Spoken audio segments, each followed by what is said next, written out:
It's not that hot anymore where I live, and I'm a little bit sick or ill, but doesn't matter.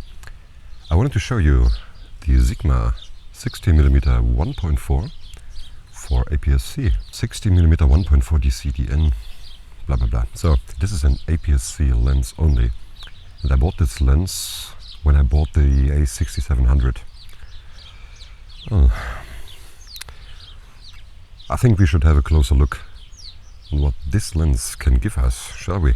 So first of all, this lens has 16 elements in 13 groups, which will give us an element to group ratio of 1.23, which in theory is not that bad regarding the 3D pop effect. But we also got 5 ED elements in this lens. So out of 16 lenses, 5 are ED glass, and this lens is fantastic. It's spectacular. It is so sharp.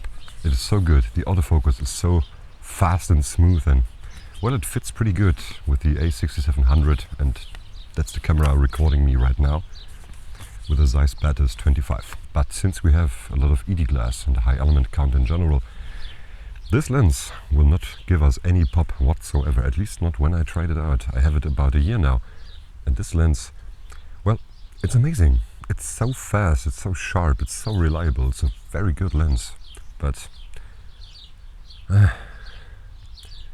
in regards to aesthetics, well, let's say it's not my favorite. This will not give us anything, and I will switch lenses now. And there we are, A6700 Sigma 16 1.4. Sometimes I thought that I saw something, but it's not possible, at least not in regards to how I see it. If it is still possible, and maybe we will see this on the Nikon 50mm 1.2, this lens has tremendous amount of pop, but has, I think, 17 elements in 15 groups or so. It should not, but it has. If this lens can give us some 3D pop on this system, on the Sony A6700, then what I thought about it is wrong. And now we got a bug on the lens. Did you see it?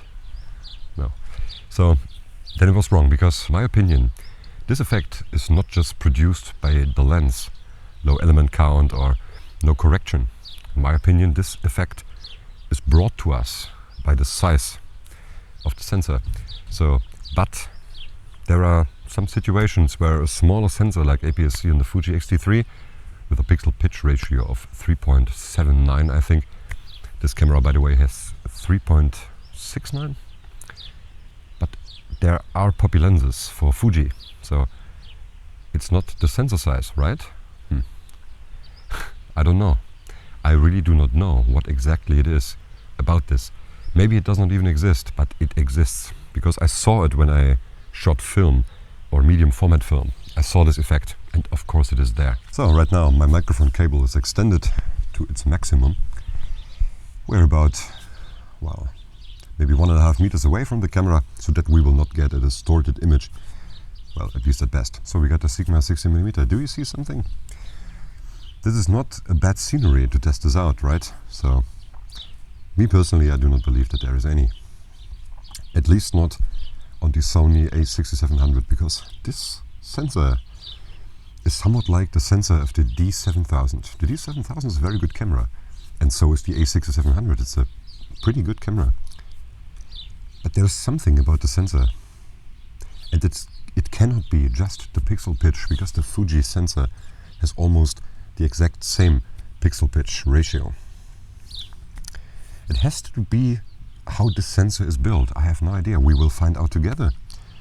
At least that's the best case. So, but maybe we will not find out.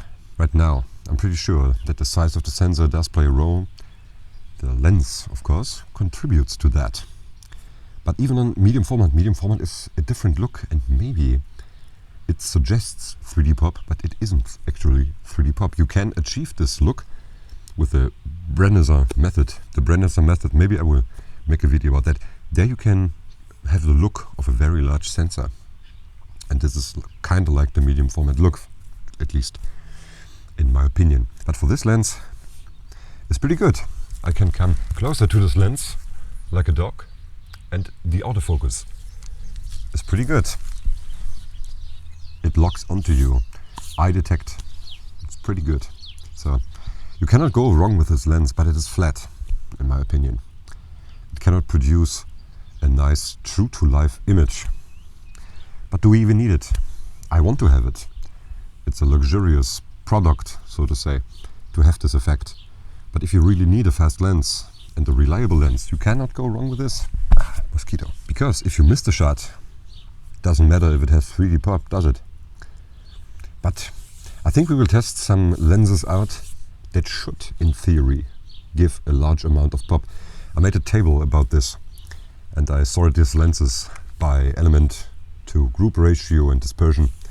And if these lenses produce pop on APS-C or full frame, on full frame, like the Sony A7S is one of the best cameras, in my opinion, ever made.